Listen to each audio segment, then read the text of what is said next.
Last week, we dissected the hypocrisy of Obama and Biden's recent actions in Libya. As the fighting continues, last night, President Obama faced the nation and attempted to justify his use of military force. Now, I don't want to waste your time with a point-counterpoint exposing all the lies in his speech, so here are some of the points that stood out. For generations, the United States of America has played a unique role as an anchor of global security and as an advocate for human freedom. Mindful of the risks and costs of military action, we are naturally reluctant to use force to solve the world's many challenges. But when our interests and values are at stake, we have a responsibility to act. Apparently, Obama believes it's okay to use military action to solve the world's problems when our interests and values are at stake, rather than when there is an immediate threat to our security. Libya hasn't done anything to the United States. They're not a threat to our national security. There's been no aggression. There's no constitutional authority for a president to willy-nilly go and start placing no-fly zones over countries around the world. In the face of the world's condemnation, Gaddafi chose to escalate his attacks, launching a military campaign against the Libyan people. Innocent people were targeted for killing. Barack, did you not see the latest issue of Rolling Stone? Our own soldiers were targeting innocent civilians in Afghanistan.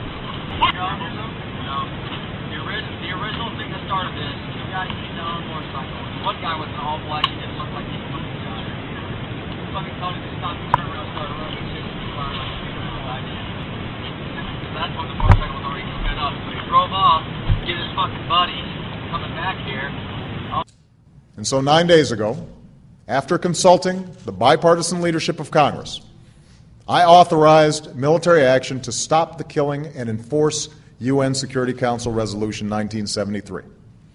Barack, why must you continue to lie to the American people? I checked the congressional record and found no resolutions authored by you to authorize war in Libya, and Dennis Kucinich concurred. The American people have to realize that the Constitution puts into the hands of Congress the ability to decide whether to send a country to war or not. That's not up to the President to decide.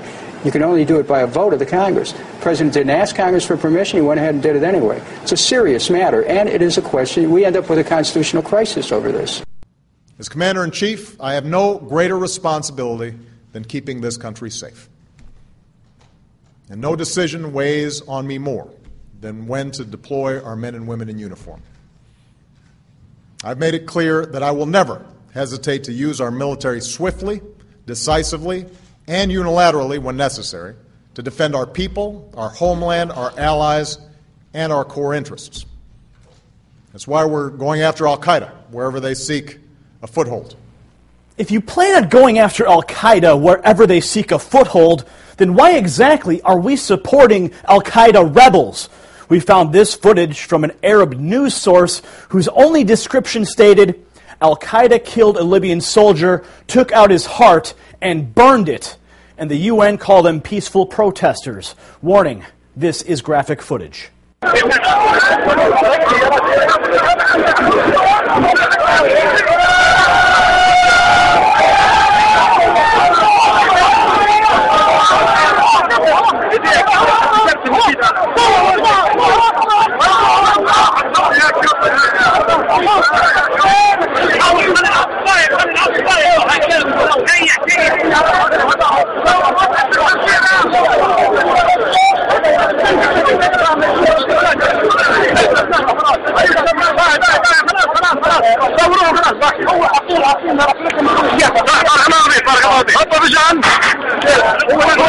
But we can make a difference.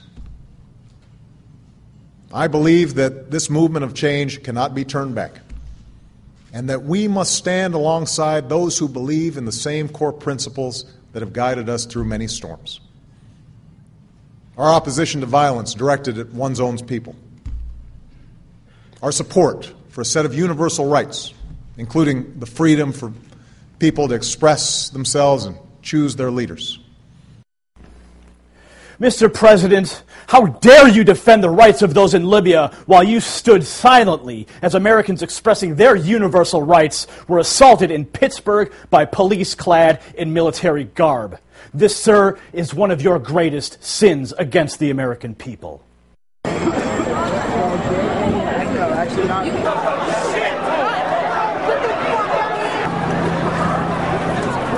what's your name, dude? What's your name? Injury to those who remain.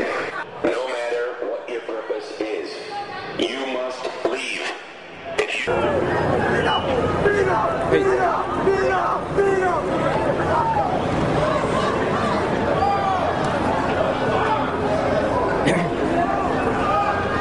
Libya poses no direct threat to the United States. Our military is supporting al-Qaeda rebels, and Obama is protecting the rights of people in Libya while ignoring constitutional rights abuses here at home. Now is the time to call for impeachment proceedings against Obama for his unauthorized use of military force in Libya. If you stand with me on this, share this video and fax your congressman at patriotresponse.com and tell your thoughts on this question of the week. Should we be getting involved in Libya's civil war? Why or why not? Leave your comment below or on Facebook or Twitter, or you can email us at feedback@freedom.tv. It's time for the Reality Report.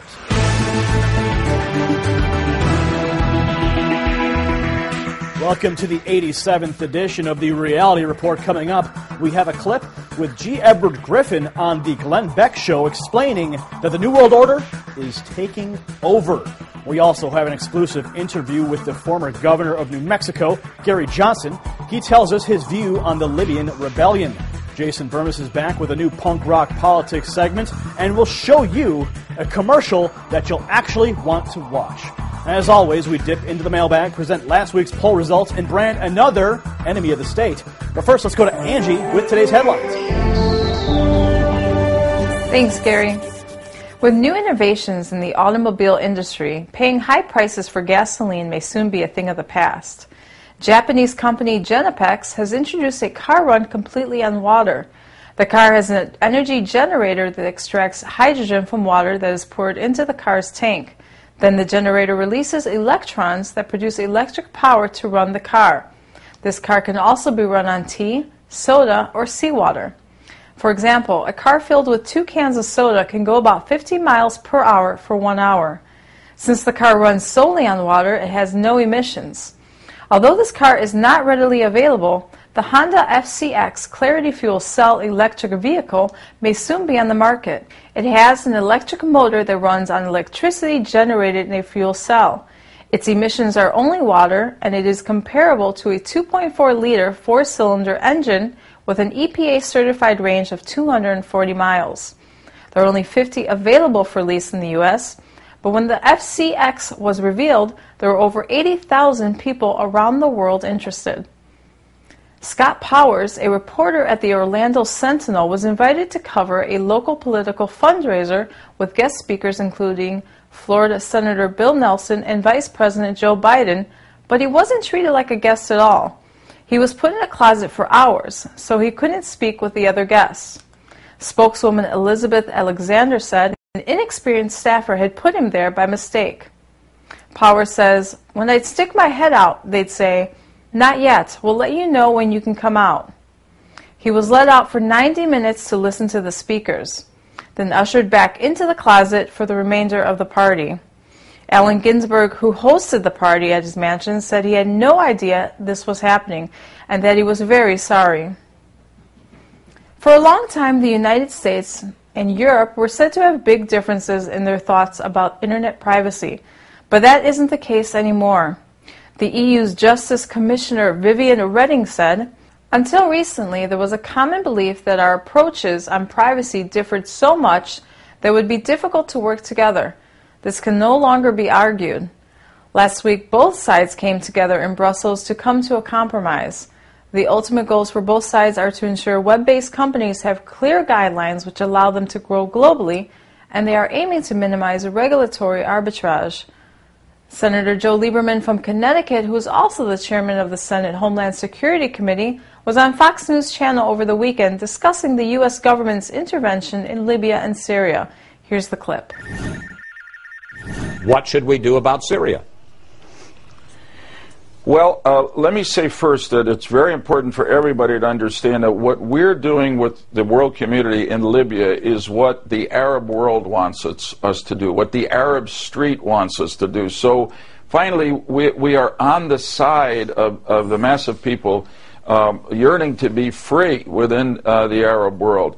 Secondly, I think the world has made a very clear statement in Libya, which is being heard by both the Arab people and the Arab dictators elsewhere in the region. And I'd say with regard to Syria that Assad, the dictator there, ought to, and probably is getting a very clear message.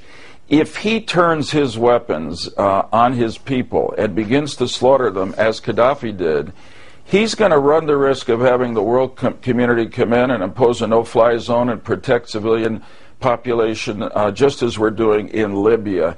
And therefore, Assad has one choice, and that is to negotiate with the freedom fighters in Syria to create an entirely different government there. Let me just interrupt very briefly, Senator Lieberman. We're running out of time, but are you suggesting that you would support some kind of international coalition to go in and do in Syria what we're doing now in Libya? If Assad does what Gaddafi was doing, which is to threaten to go house to house and kill anybody who's not on his side, there's a precedent now that the world community has set in Libya, and it's the right one. We're not going to stand by and allow this Assad to slaughter his people like his father did years ago. And in doing so, we're being consistent with our American values, and we're also on the side of the Arab people who want a better chance for a decent life.